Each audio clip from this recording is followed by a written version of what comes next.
Welcome to episode 36 of BrownCast Ultra. I am your host, Kyle Brown, and with me as always... Alec Brown, who's interrupting. Yeah, you kind of jumped the gun there. I was excited. You're ruining my rhythm of my perfect intro. Oh, you're just like trying to do the NPR. Welcome to BrownCast Ultra. Today I have been listening to a lot of NPR. It's influencing my hosting tonight. Yeah, getting down and personal, with our guest here, Alec Brown. Tell us a little bit about yourself, Alec. Well, Kyle, I just like to tell you this is a wonderful program. Thank you to all the sponsors. I want to see how low I can talk without actually whispering. All right, so tonight we're here to talk about the topic of tonight, guilty pleasure movies. And first off, I guess we're going to talk a little bit about what is a guilty pleasure movie, because like many things, it has many definitions depending on who you talk to. So, we'll set up some parameters for this list we're about to launch upon you, for sure. But, sure as hell you're going to like it. You're going to like it. You're going to like it. So, essentially, our kind of criteria for our list, and this is not a conclusive list, nor does it cover all of the things we would include in it. And who knows, maybe down the line we'll come up with some other ones and we'll do this again if people really like it. Yeah. But essentially, we looked at this as movies that we will always stop to watch, that just hold our attention, we'll always come back to them, but are of questionable quality. And this isn't to say they're like bad, but sometimes they're just merely like fun, or they're just like entertaining to our specific like favorite kinds of movies. Whereas a lot of people would look at them and be like, this is kind of stupid. Yeah, that's kind of the big thing here, is that like we watch these movies acknowledging that they have like major flaws to them. Yeah. For sure. And we'll try to get into that for a little bit for each movie, but despite the fact these movies have major flaws, we just can't get enough of them. Yeah. Watching them a ton of times. Every time it's on, like you said, you'll stop to watch it. That's what we're talking about here today. And I think everybody has a movie or two that they can think of that they also would consider a guilty pleasure. It's like this episode is where the veneer, the facade of professional movie makers comes down, and you get to see... Rip it away. Yeah. It's like, this is the stupid stuff we like. The stupid stuff we like. And I bet a lot of people like them. Oh, yeah. Except for those prudes. Oh, yeah, the movie prudes. I only liked Boyhood. Yeah. So anyway, I guess we'll do like a switching off kind of thing. So I'll go ahead and go first. And my first one is John Carpenter's Vampires. Now, I'll preface this with saying, yes, it is made by the legendary John Carpenter, maker of such movies as Halloween and The Thing. And but this movie is far past like his golden years. Yeah, for sure. That's something you should realize. So like, even though they kind of this movie with this legendary filmmaker, who's still making films as far as I know. Yeah, he's very, very old. Yeah, he's slowing down, but I've heard him he was on like the Mark Maron podcast recently talking about some of the stuff he's doing. He plays music now, I found out. He was in music because he wrote he wrote a lot of he was responsible for writing the scores for a lot of his films, including the famous theme of Halloween, the Halloween movies he wrote. So which is kind of interesting. He's like a music, a director that comes with like a musical background. Yeah, so. Which when you think about it, is one of those. That's something that's really interesting about his movies. I mean, Halloween, perfect example. Oh yeah, where music and directing just kind of come together. Now, John Carpenter's Vampires, however.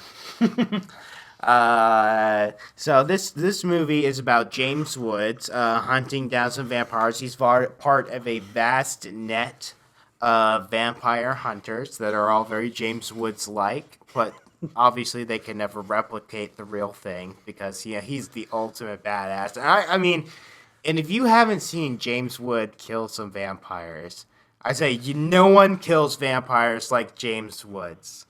Like just like pounding in stake into their heart, punching the stake in with his fist, just like blithering a like stream of obscenities that can only come in a John Carpenter like blue collar vampire movie.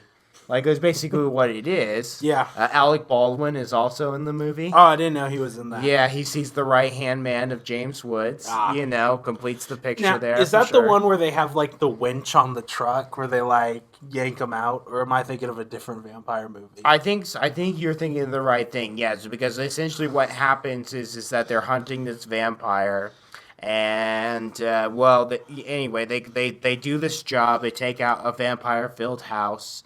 They kill all the vampires, but they miss the master. And and then they have like a huge party with like hookers and shit. So this is like a hooker who she gets like, captured or whatever by the master vampire who comes to the party. Nice. And then he breaks up the party by killing all of James Wood's friends. What a dick. And he drank the blood of this hooker. So they use the hooker because now she has the mind link. Yeah. So they use the hooker to track him down, for sure. And what I guess I could say is, like, bad about this movie is that it's got really silly, it's a really silly story with really silly characters. Plot holes galore. I'm not so picky that I'm going to that I will just, like, list out all of these, like, nitpicky things about it. Except for the fact that, so eventually kind of like James Woods goes on this quest to like kill, get revenge with this a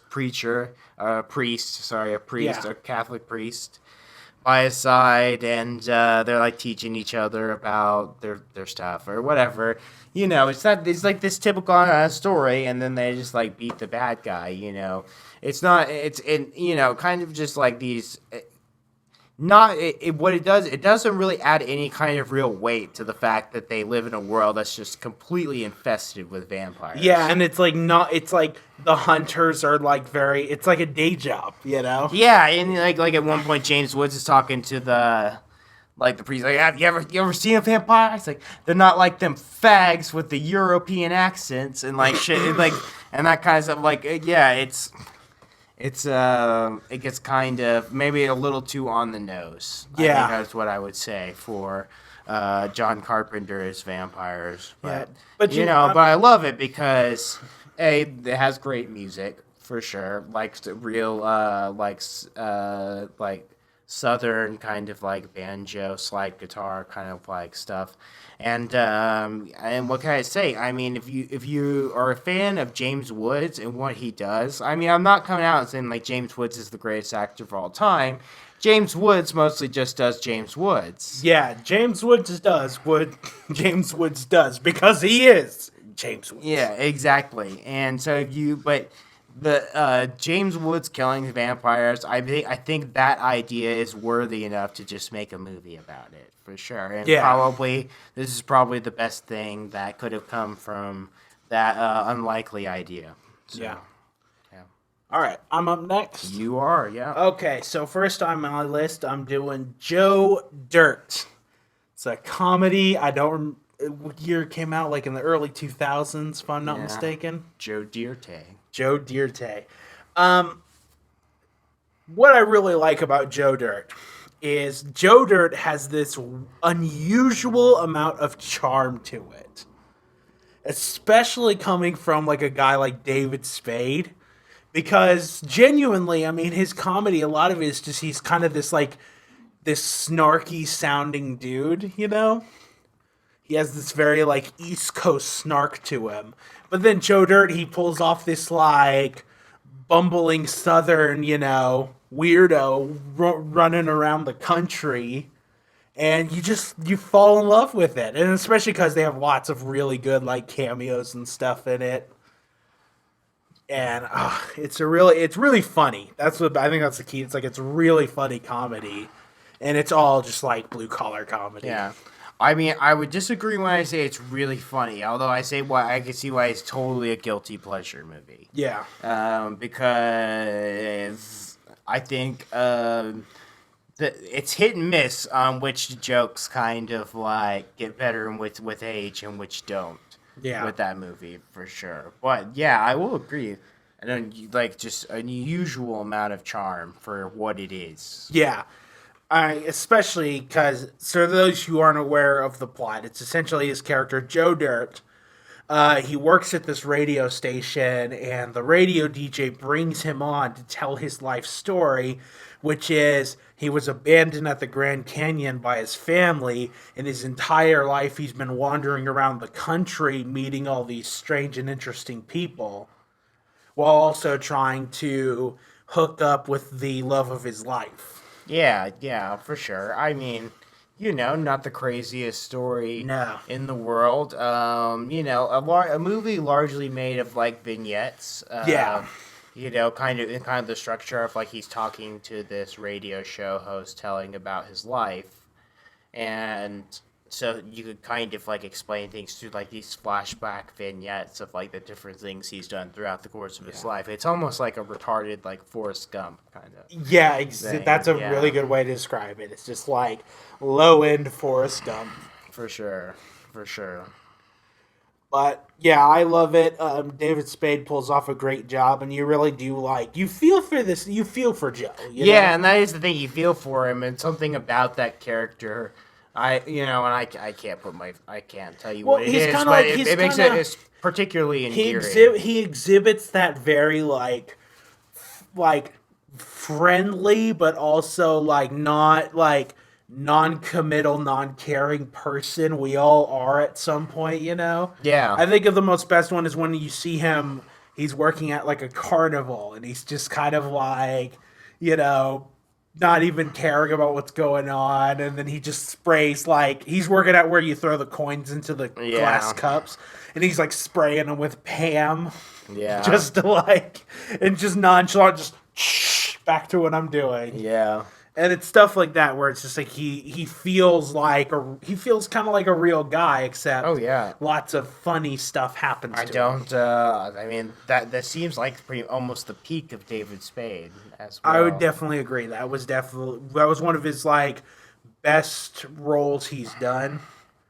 I mean, I'm sure he disagrees, but well, I didn't see Joe Dirt 2, but I didn't hear anything good about it. Me neither.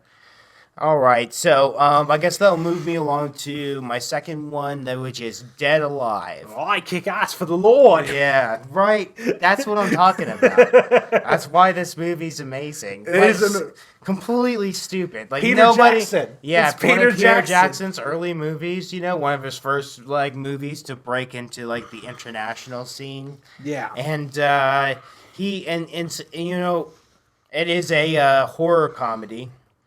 I'm not going to explain the plot. It's also known as Brain Dead internationally. Yeah, Brain Dead, And, but yeah, a horror comedy, one of the granddaddies of horror comedy. I mean, it's pretty much this one and Evil Dead, which invented the concept. Yeah. And this movie, it goes for a lot of things that it hits horror comedy in the exact right way. And what I mean by that is it manages to balance this kind of like horrific imagery. Gruesome imagery. This is a gross movie. But at the same time, like kind of doing it as if it's like the Looney Tunes are doing it. Yeah. Like it's this very Chuck Jones kind of thing where it's like lots of facial stuff to tell the audience something is funny. Yeah, this very kind of subtly played physical comedy that kind of comes into it. And I know I have a real appreciation for it, and I've seen it I've seen it so many times, and just like, and you have to roll your eyes through a lot of stuff, like when he's like pushing the baby through the park or whatever. It's like, there's no reason anybody would do that. There's a kung fu preacher. I mean, Yeah, the kung fu preacher, and just the way like this, that kind of classic story of like the downtrodden man with the overbearing older mother. And Yeah. I would say this too. Something about this movie that's always made it really fascinating for me is the fact that it's Peter Jackson. oh yeah, Because, and this is something, because I like Peter Jackson. I think he's a really good filmmaker. And something I kind of have always wished, and it may never happen, is Peter Jackson has this really funny, dark sense of humor to himself in his movies. yeah, you could really see And- that with this one. And it's like Lord of the Rings didn't have that. And it's one of those things I kind of wish that he would just say, you know what, to hell with it. I'm going to go make a horror comedy again because no one's going to tell me I can't make it. Yeah, And I think that would be amazing for him to like come out with this like sense of humor that's kind of been gone for a lot of his career because he's Yeah. worked on these Lord of the Rings movies yeah, for most like of 10 it. years. Yeah. Yeah, I would definitely agree. I'd love to see more like that from him. And, for all we know, we may definitely get that. I mean, I find it hard to believe that he would just go straight back to doing more Yeah. fantasy. So I will, speaking of ridiculousness, I'm going to go on to Conan the Barbarian. Oh, yes. So, Conan, I should preface this with, Kyle knows this, y'all don't. I really love the 80s schlock fantasy, like Conan and all the movies that tried to copy Conan. Like, I eat that stuff up because I absolutely love, like, just the it's like people trying really hard with no money and just like throwing shit at a wall hoping it will stick, Yeah. And that's Conan. good That's way to Conan put the it. Barbarian. Is it's like they got Arnold Schwarzenegger to just kind of like stumble through lines that are just insanely ridiculous. And they just did crazy stuff in this. You got James Earl Jones turning into a snake. Yeah. And they're just hoping that that's going to be cool. Like, and it's just all this, it's this crazy funny movie. And that's really why for me it's a guilty pleasure. This is one of the like more, it's so bad it's good for me. And that's why I'll always watch it. I have to tell you right now, I have never seen Conan the Barbarian. It's a trip, and it's way more fun. It's just like, I don't know, then that image, if you haven't seen it, it's kind of, of just like Arnold Schwarzenegger and kind of with the sword and stuff. It's just, it does have a pretty epic, like, place in my mind. Yeah, That's for sure. Well, it's a really good movie. I would tell you, if people go watch Conan, the best way to watch it is one of the first ways I watched it, which is watch it with people, like when you're all having fun. Like, don't watch it to be serious. Yeah. Like, get the DVD or something, gather a bunch of people, and just have like a good time. Oh, yeah. I actually have a movie a lot like that. Yeah. Alrighty, well, then we'll go on. We'll go on and to that you. movie is What? Van Helsing. Van Helsing, Very sure you it's- mother! I always remember that. It's Oh man, it is a horrible movie. it is a horrible movie that really okay. I gotta say this. One of the things with Van Helsing, and this is something that I think there again fascinates me about this, is they tried to pay homage to the like classic Universal stuff. Yeah. In the way it's filmed and stuff. But it's just like, it's like the lighting and the color all looks like it belongs in Universal film, like classic monster stuff. And it's just this like nut scripts. Yeah, with exactly. Ridiculous dialogue. Yeah, ridiculous dialogue. This ridiculous story. It's- and like, it's, I don't know, what do you call that? Like horror adventure, I guess. going on this grand thing, teaming up with these different monsters for like completely like No ridiculous reasons. Like I don't know, like in the big one, like Frankenstein being needed to bring back the children and like all that stuff's just like ridiculous for sure. But I can't. Maybe it's a nostalgia thing because I was very young when it came out and I went and saw it in theaters. And Hugh Jackman, I mean, oh yeah, Hugh Jackman was on top of the just world. coming right off of like Wolverine being Wolverine. Yeah, like, it was on paper it's a Wolverine versus like Universal monsters. The guy who plays Dracula, I think he does a great job. Yeah, of he's being a good Dracula. It's like because he does the accent, that like fake Bela Lugosi kind of like fake Transylvanian accent.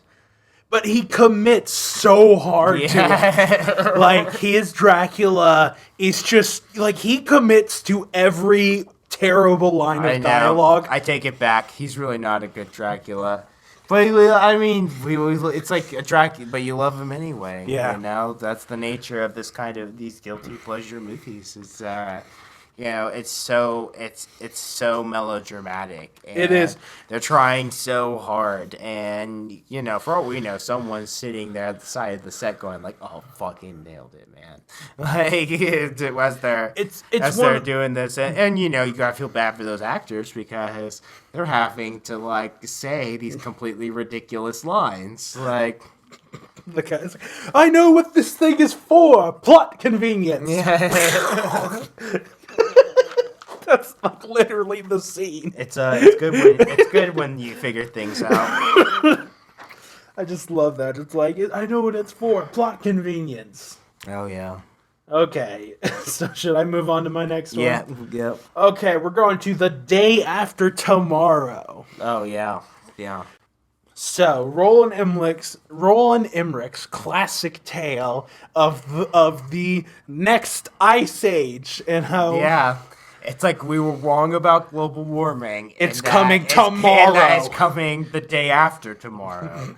Or it could be the day after tomorrow. Global warming's coming. Yeah, so, Dennis Quaid is a Antarctic scientist, and I like also... happens immediately. I like also that it's like...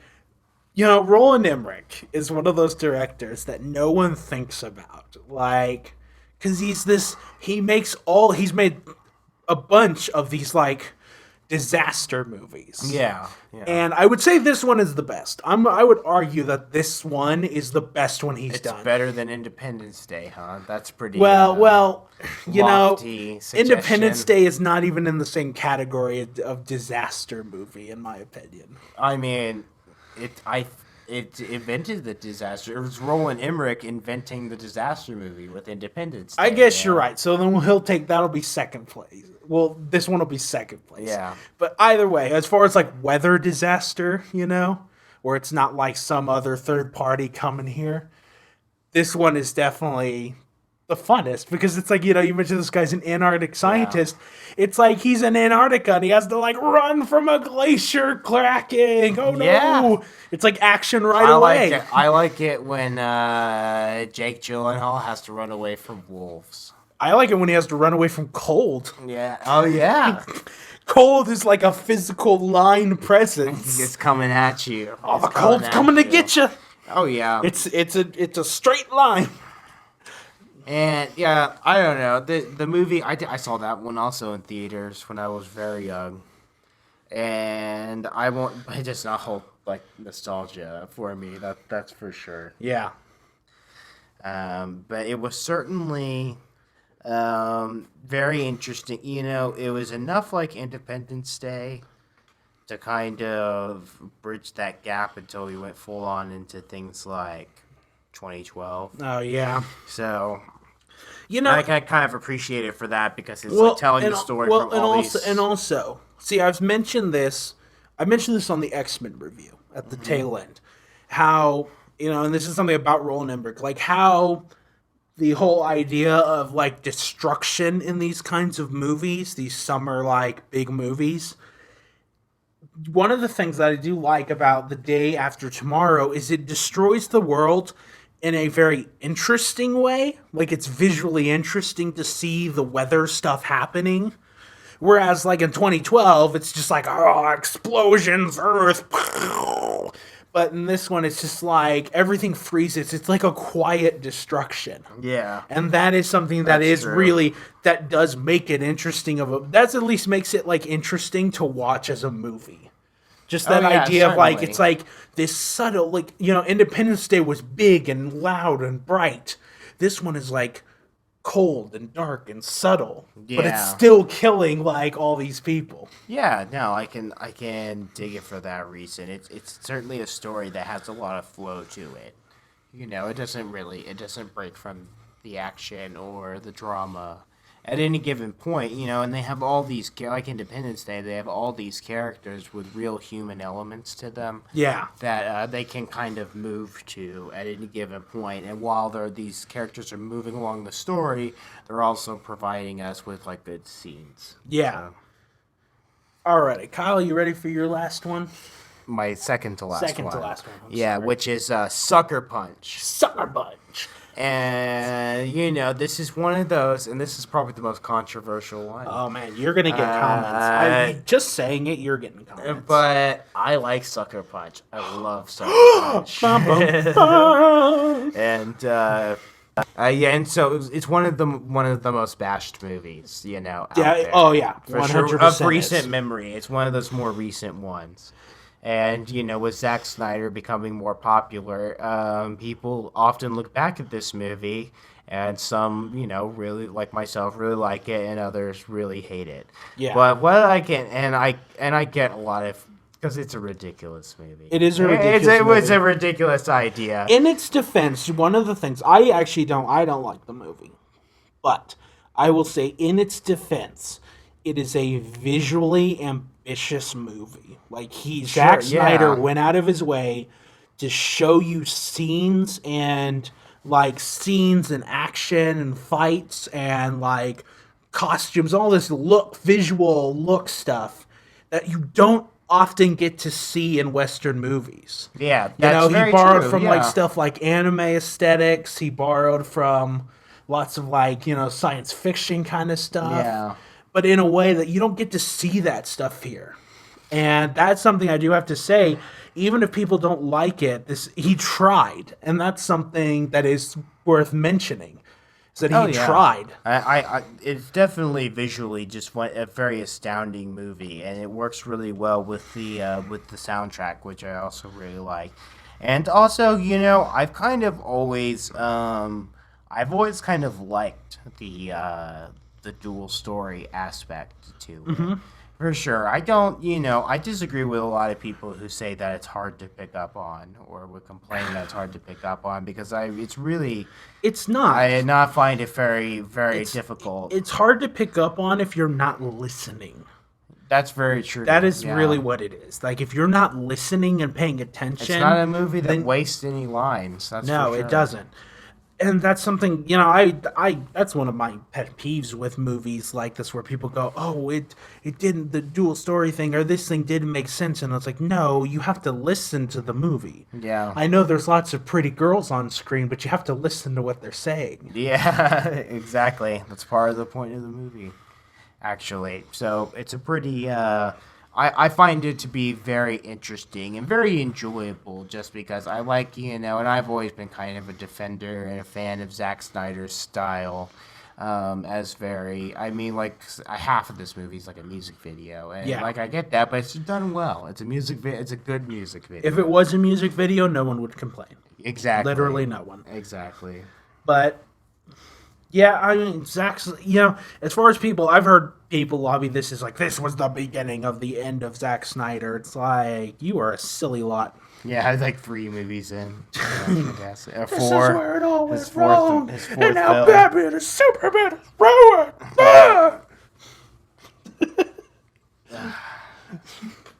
Okay, I'll go on to my next one. So, my next one is Abraham Lincoln Vampire Hunter. Oh, yeah. So, you've read the book. I did read the book. I have not. And I think that kind of, I don't know what it does for you. It definitely makes this movie better for me because I do know about the book stuff because I've heard so many people like talk about it and internet videos about it and stuff. Bitching is the word. But I think what makes Abraham Lincoln Vampire Hunter really good is two things. One, it does a great job of mixing the whole fictitious story with the history. And especially once he gets older and it's like we're getting into where he becomes the president. That stuff is that's really fun. It's just like they toe that line between complete like fantasy and like history, you know. Yeah, I definitely agree, and it's done well. Although, like you kind of touched on, it's done much better in the book for sure. That's like the big point of the book is that there are a lot of little details that make it like mesh in, and a lot of like little details that they ignore in the film. But as far as a romp, the film's great, and I have to say, God, the action is great on it. Like it is. Like the action in it. Like this film has a really good style to it, and that's something that's what makes me watch this all the time. Is like I'll be flipping through and I'll catch like one of the really good scenes in it, you know, and something that has a lot of style and it has a lot of presence on screen. Yeah, I mean one of the good ones is when he's like trying to get strong enough to chop down a tree in a single strike. And it's just this scene is like really good. It's really stylized when they're like walking out there and you're like, oh man, I want to stop now because I know what's coming. And it's like, I want to see him go, knock down a tree. Oh, certainly. Yeah, no.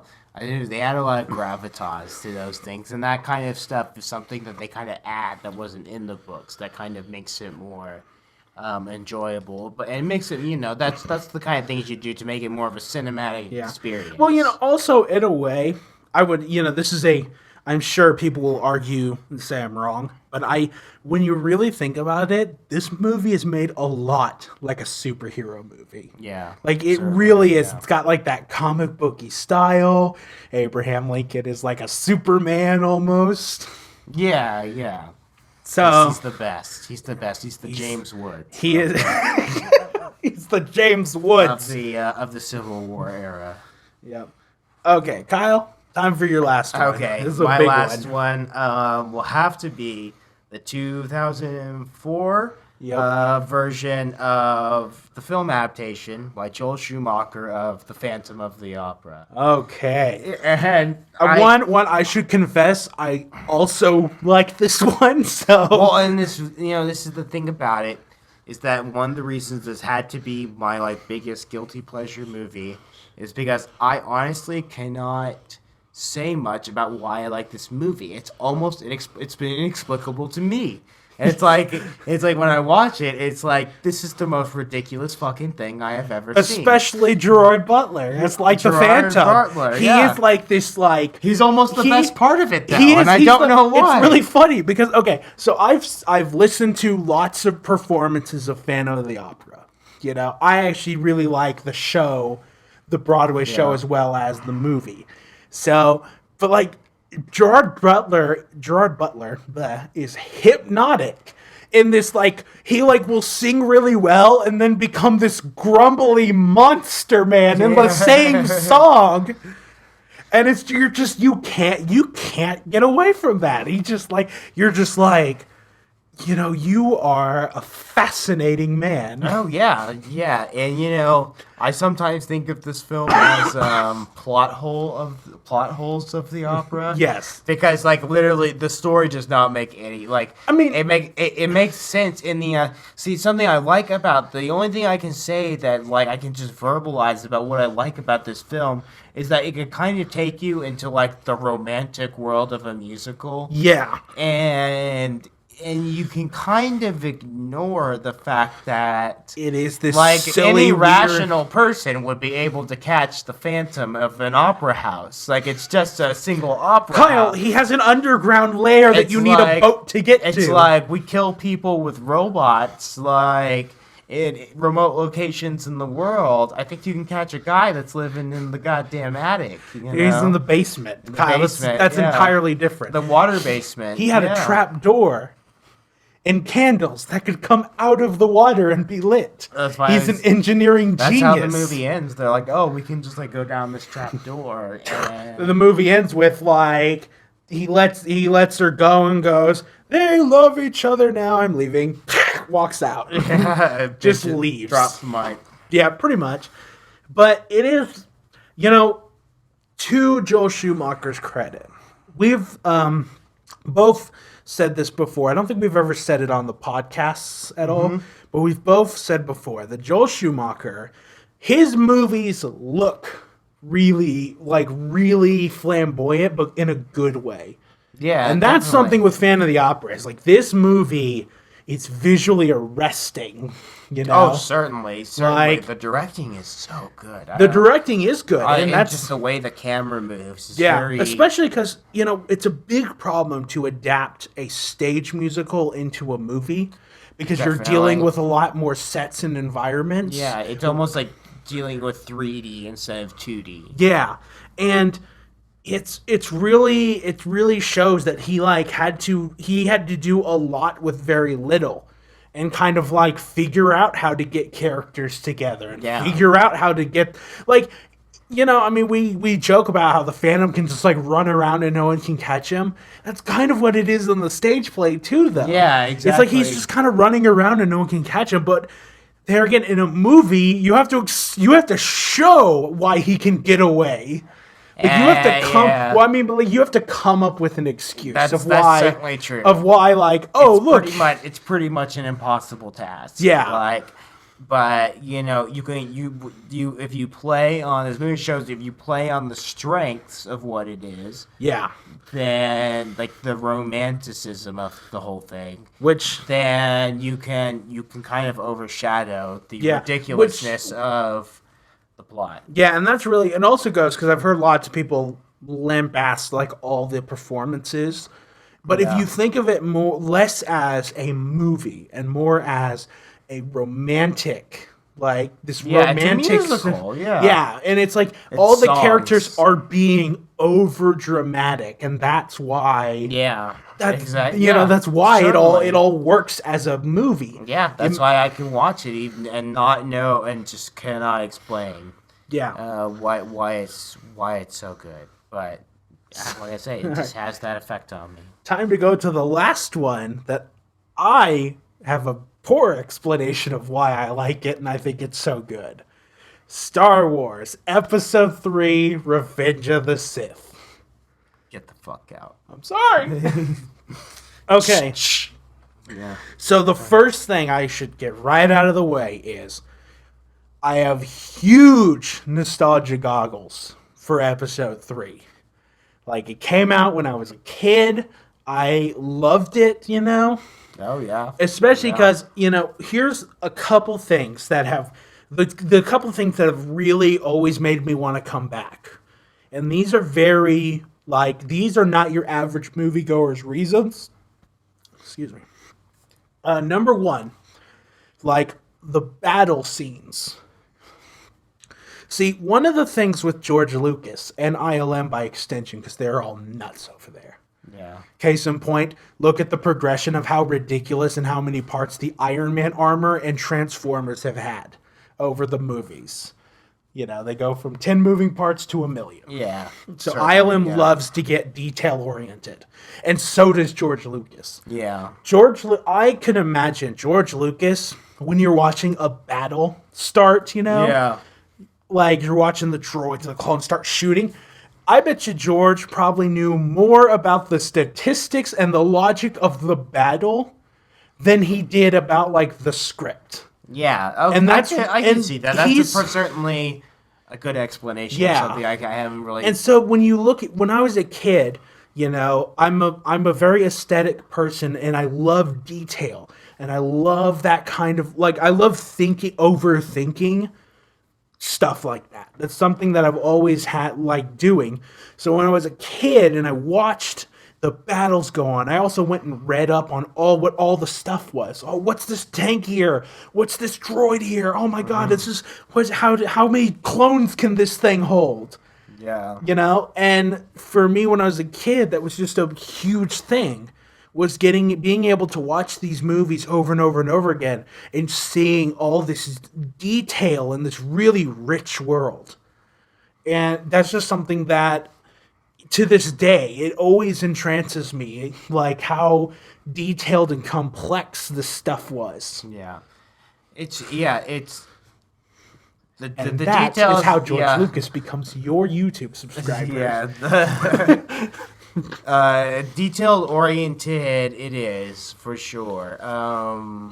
Although, yeah, I think I will certainly never understand why people hate it as much as they do, aside from maybe just the residuals of like episode 2 and episode 1. Yeah. Because I feel like this one is kind of the culmination of like, well, we got through a lot of that like backstory stuff that no one really wanted, so now we can like tell it's only this. Yeah.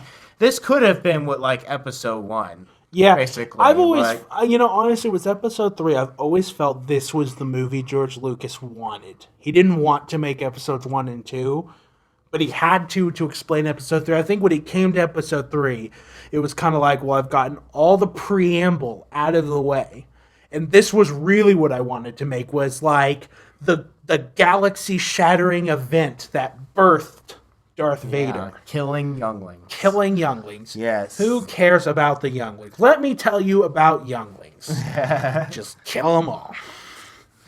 They're not even smart enough to run away from Anakin. I mean, the midichlorians were wrong. The midichlorians were wrong. Or something. Never listen to a strange midichlorian. Don't. They're clearly unreliable. They're very unreliable. But the second thing with episode 3 that's always encapsulated me is, one, I like the Anakin Obi-Wan fight at the end. Yeah. And I've heard arguments against it, and I've heard people argue, like, why the fights in the original were, like, even though they were less fancy, were more important. But at the same time, I always say, it's... having a choreograph, like an interesting fight, isn't a bad thing. And B, he didn't make the fights in the first movies the way they were because he was, like, planning. He made them because the dude in the Darth Vader suit couldn't see. Yeah. It's like he didn't know how to sword fight and couldn't see. That's why this stuff happened. Yeah, it was kind of this natural progression. It's like, this is what I kind of like wanted, what I was kind of thinking. And people assign, it's one of those things. People assign meaning to the original trilogy, and I love Star Wars. I love all of Star Wars. Mm-hmm. And people will assign meaning to the original trilogy really hardcore for some of this stuff in order to hate the prequels. Yeah. And that's kind of some of it, is like people will purposefully talk up something that, they act as more important because they want to prove that the other movies are bad and George Lucas, like, doesn't know what he's doing. And I mean, you can argue, the story is not all that great. It has a lot of problems as a story. But it's by far the best of the prequels. Oh, yeah, definitely by far the best of the prequels. And I feel like, especially with this movie as a whole, but especially the Anakin and Obi-Wan fight, it's the first time it really got back to that good versus evil kind of archetypal drama of the original Star Wars that people remember it so fondly for. And not to mention, it does have, Hayden Christensen and Ewan McGregor do actually have some good moments in this. Yeah, they do. That is one of the things that I think a lot of people don't give any credit to, is like, these guys actually did do a pretty good job for for the material they had to work with. There were some like really good moments with them. Oh yeah, definitely. Well, I think that'll do it for our Guilty Pleasures podcast. Yep. We are always available for you to Tell us how wrong we are. rant at us or something like that, or be pleasant and ask us questions, whatever you want. We're here for you. You can email us at browncastultra@gmail.com, or you can comment on this video for sure. We surely do not get so many comments that we don't know each time someone comments. Yep. For sure. And if you want to see more of this, hear more about guilty pleasures, or even want to, ask us about future topics, put it in the comments. We always love to read this stuff. So, and if you liked this, be sure and subscribe to the BrownCast Ultra channel. We have all kinds of stuff: movie reviews, debates, skits, podcasts. We're coming out with everything. There's something in there for everyone. We got back from a crazy vacation, so we're ready to. We're refreshed and ready to roll. Yeah, so, we have long stuff, we have short stuff, we have good stuff. We've got all kinds of stuff for you. Yeah, so check it out. Check it out. There might be something else in there that tickles your fancy. Well, I'm very tired, so we're going to go ahead and call this a night. I'm Kyle. I'm Alec. And thanks for listening.